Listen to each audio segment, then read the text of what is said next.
So ஜென்ரலா இந்த 2026க்கு ஜோதிட ரீதியாகவே நிறைய பேர் பலன் சொல்லுவாங்க. நம்ம இந்த வாட்டி என்ன பார்க்க போறோம்னா, எண் கணிதம் ரீதியா பார்க்க போறோம். ஒவ்வொரு எண்ணுக்கும் எல்லா கிரகங்களும் அடக்கம். 1ங்கிறது சூரியன் குறிக்கும், 2ங்கிறது சந்திரன் குறிக்கும், 3ங்கிறது குரு குறிக்கும், 4ங்கிறது ராகு குறிக்கும், 5ங்கிறது புதனை குறிக்கும், 6ங்கிறது சுக்கிரனை குறிக்கும், 7ங்கிறது கேது குறிக்கும், 8ங்கிறது சனி பகவானை குறிக்கும், 9ங்கிறது நம்ம செவ்வாய் பகவானை குறிக்கும். இப்ப 2026 2 + 0 + 2 + 6 கூட்டினீங்கன்னா 10 வரும். ஸோ 1 + 0 1. ஸோ இந்த 2026 பொதுவாக சூரியன் ஆதிக்கம் கொண்ட வருடமாகவே இருக்கும். அப்போ எண் 2க்கு என்ன பலன் சார்? எண் 2 சந்திரனோட ஆதிக்கம் கொண்ட எண்ணா இருக்கும். எண் 2ங்கிறது 2, 11, 20, 29 தேதி பிறந்தவங்க தான் எண் 2ஐ குறிக்கும்.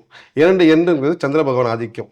ஸோ ஆல்ரெடி நம்ம பார்த்தோம் 2026ங்கிறது சூரியன் ஆதிக்கம். ஸோ சூரியன் ப்ளஸ் சந்திரன். ஜென்ரலாக சந்திரன் வந்து சண்டை வேண்டாம்னு தவிர்த்து கொண்டே இருப்பாங்க. ஆனால் இந்த ஆண்டு அப்படி கிடையாது. அவங்க கண்டிப்பாக பிரச்சனையை சந்திக்கக்கூடிய ஆண்டாக தான் அமையும். ஸோ கண்டிப்பாக தைரியமாக இருங்க.